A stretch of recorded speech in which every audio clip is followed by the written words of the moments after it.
Hello friends, REET पर्यावरण विषय के सामाजिक बुराइयों की बात मैं कर रहा था, जिसमें से हमारी दो बुराई हो गई थी, दहेज प्रथा, बाल विवाह, और तीसरी बुराई क्या थी, बाल श्रम।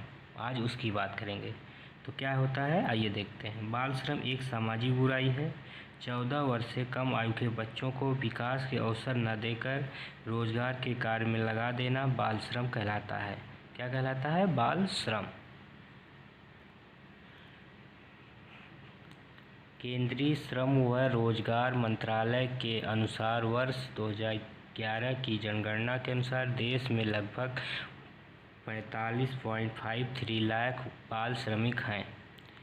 सर्वाधिक बाल श्रमिकों की जनसंख्या वाला राज्य उत्तर प्रदेश 8.96 लाख है। सबसे कम बाल श्रमिकों की संख्या लक्षद्वीप में पाई जाती है। राजस्थान राज्य बाल श्रमिकों की संख्या में 6वें स्थान पर है। किस स्थान पर है? 6वें स्थान पर। यह आपका रिट एग्जाम में पूछा गया है। आइए अब बात करते हैं बाल श्रम के कारण की, अर्थात क्या कारण होते हैं कि बाल श्रम जैसी बुराई समाज में पाई जाती है। तो पहला बुराई क्या है? निरक्षरता। दूसरी क्या है? जनसंख्या का तीव्र गति से बढ़ना। आर्थिक स्थिति। आर्थिक स्थिति मतलब क्या होता है? आर्थिक स्थिति का कमज़ोर होना, अर्थात गरीबी। प्रवास मतलब ग्रामीण व शहरी प्रवास। ठीक। आदिम जीवन निर्वाह, कृषि। बाल श्रमिकों का सस्ते दर पर उपलब्ध होना। सातवां कारण क्या है? नशाखोरी। नशाखोरी। अभिभावकों का नशे में लिप्त होना भी क्या है? बाल श्रम को बढ़ावा देता है का कारण है। ठीक। आदिवासी जनजातियाँ। आदिवासी जनजातियाँ।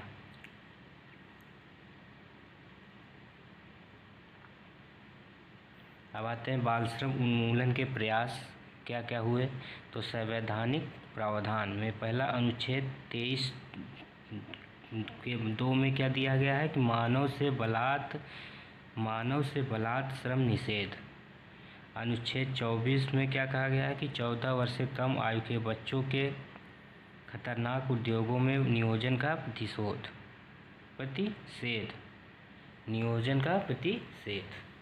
अनुच्छेद 39 में क्या है कि बालकों की सुकुमार अवस्था का दुरुपयोग निषेध राज्य का दायित्व होगा।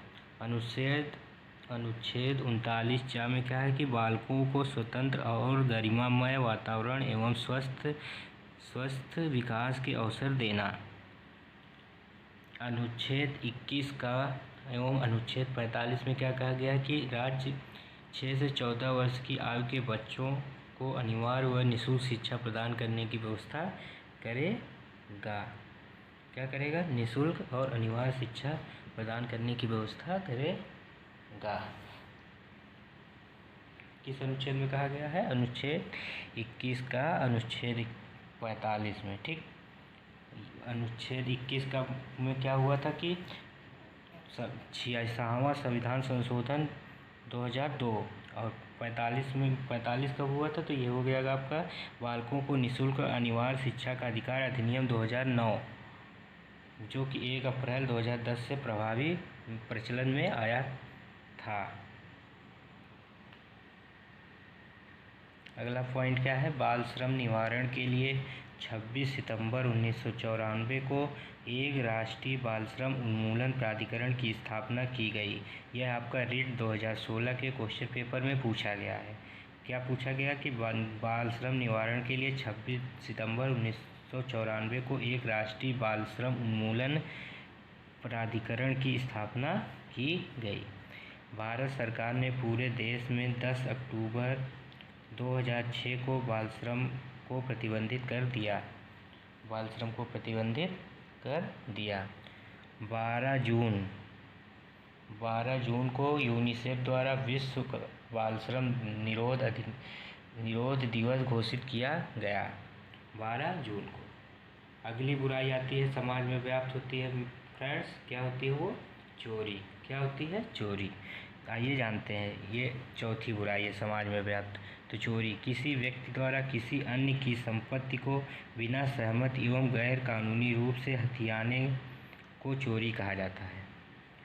इसे क्राइम अगेंस्ट प्रॉपर्टी भी कहा जाता है। जैन धर्म में पंच महाव्रतों में 5 व्रत शामिल किए गए हैं, जिनमें चोरी नहीं करना अर्थात अस्तेय तीसरा मुख्य व्रत है। प्राचीन समय में आदिम जनजातियां अपनी दैनिक आवश्यकता पूरी करने के लिए चोरी करती थीं।